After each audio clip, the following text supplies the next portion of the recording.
Mathematics 0580 question 3 variant 2 और ये question paper है अक्टूबर नवंबर 2015 का। क्वेश्चन नंबर 6 है। A sweet shop sells lots of different types of sweets. ये पार्ट है। Each large bag of mixed sweets is divided in the ratio mints, jellies, toffees 5:2:8. Each large bag has a total of 180 sweets. Calculate the number of sweets of each type in a large bag. तो एक large bag जो है उसमें total sweets 180 हैं और उसमें हमने calculate करना है कि मिंट्स कितने हैं, जेलीज कितनी हैं, टॉफ़ीज़ कितनी हैं और इस तरह से। तो सबसे पहले हम मिंट्स को कैलकुलेट करते हैं। तो इसके लिए हमें ये करना है कि मिंट्स का हम ले लेंगे रेशो 5 और इसको डिवाइड कर लेंगे सम ऑफ रेशोज़। ये जो 5:2:8 है इसका सम ले लेंगे, ये बन जाता है 15 और इसको मल्टीप्लाई कर देंगे 180 के साथ, हमारे पास क्वांटिटी आ जाएगी। तो ये 60 क्वांटिटी मिंट्स की आ गई है। और उसके बाद हम कर लेते हैं जी 2/15, ये आ जाता है जेलीज़ का। तो 2/15 मल्टीप्लाई बाई 180 किया हमने, तो ये 24 है। और इसके बाद हमारे पास है 8/15 और मल्टीप्लाई करेंगे 180 से 96, हमारे पास ट्रॉफीज़ आ जाती हैं। स्टूडेंट्स, पार्ट ए का सब part 2, the mass m grams of a small bag of sweet is 75 grams. Correct to the nearest gram. Complete a statement about the value of m. ये जो 75 grams हैं, ये जो 75 का जो फिगर है ये राउंडेड ऑफ है। तो हमने इसका अपर बाउंड और लोअर बाउंड बताना है यहाँ पर। तो इसका मतलब ये हुआ कि चूँकि नियरेस्ट टू ग्राम है तो हम ग्राम का हाफ जो होता है 0.5 ग्राम वो इसमें प्लस भी कर देंगे, इसमें से माइनस भी कर देंगे। तो पहले हम माइनस कर लेते हैं। ये हमने माइनस कर लिया, 75 माइनस 0.5 करेंगे तो हमारे पास ये लोअर बाउंड आ जाएगा। चूँकि यहाँ पे m जो है वो ग्रेटर है इस वैल्यू से और m स्मॉलर है इस वैल्यू से, तो उस वैल्यू को हम उधर कर लेंगे प्लस करके। तो 75.05 मैंने किया है और इस तरह से मेरे पास ये अपर बाउंड आ गया है। नेक्स्ट पार्ट कर लेते हैं इसका। Part B, there are 156 grams of sugar in a 240 gram bar of chocolate. Write 156 as a percentage of 240। तो इसको इसकी परसेंटेज फाइंड करनी बड़ा इजी है। 156 को मैंने 240 से डिवाइड किया और 100 से मल्टीप्लाई कर दिया तो परसेंटेज आ गई। Part 2, work out the number of grams of sugar in a 1.2 kilogram bar of chocolate.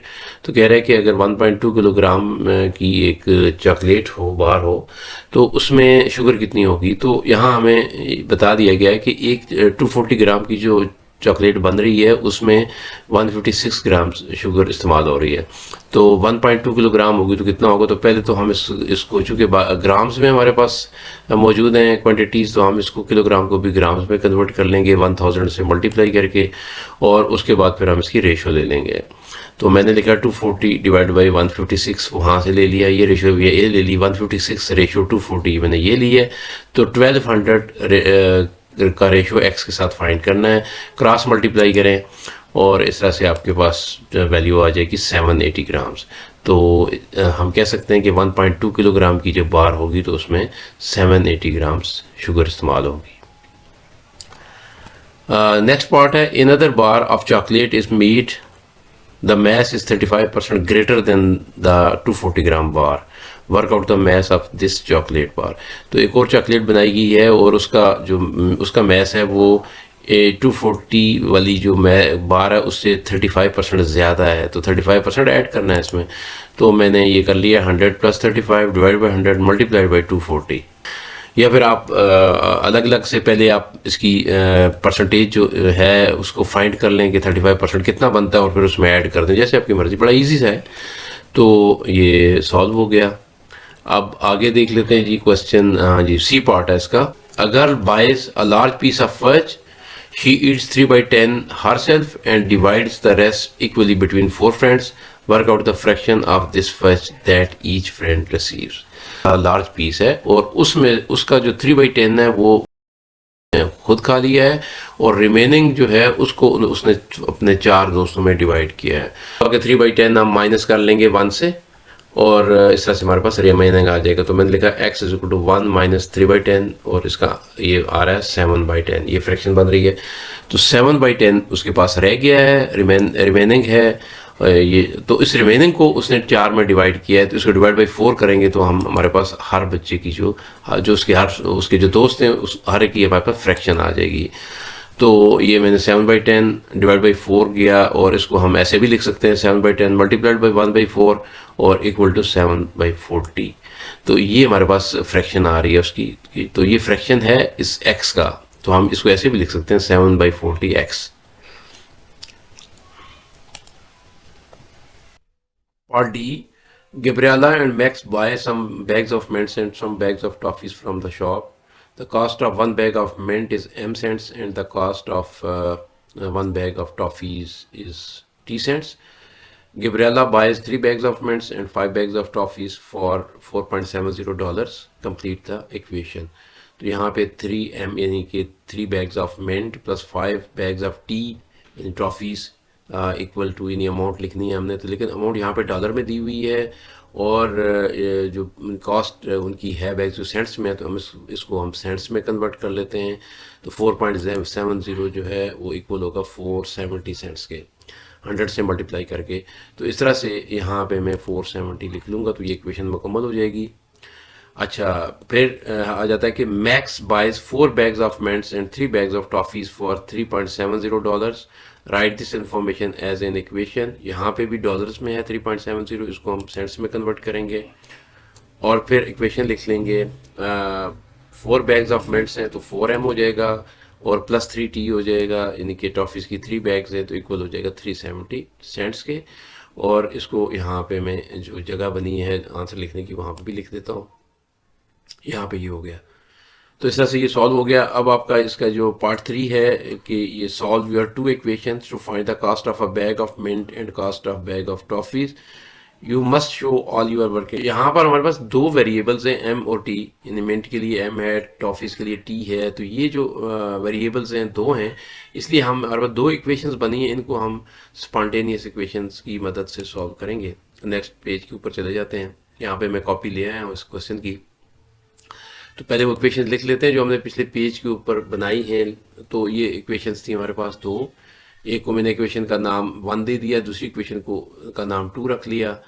अब मुझे मैं इसको जो सॉल्व करने के लिए, क्योंकि एक वेरिएबल को मैं अगर मैं एलिमिनेशन मेथड इस्तेमाल करता हूँ, यानी 2 मेथड्स हैं, या तो आप एलिमिनेशन मेथड से इसको हल कर सकते हैं या फिर सब्स्टिट्यूशन मेथड से कर सकते हैं। तो मैं यहाँ पे इसको एलिमिनेशन मेथड से करूँगा, यानी एक जो वेरिएबल है उसको मैं एलिमिनेट करके दूसरे को फाइंड करूँगा और फिर जो दूसरा फाइंड हो जाएगा उसकी वैल्यू को किसी भी एक इक्वेशन में पुट करके मैं दूसरा वेरिएबल भी फाइंड कर लूँगा। इस तरह से मुझे मिंट और टॉफ़ीज़ दोनों बैग्स की कॉस्ट मिल जाएगी। तो इसलिए मैं ये करने लगा हूँ कि मैं इस इक्वेशन को 4 से मल्टीप्लाई कर देता हूँ और इसको 3 से मल्टीप्लाई कर देता हूँ।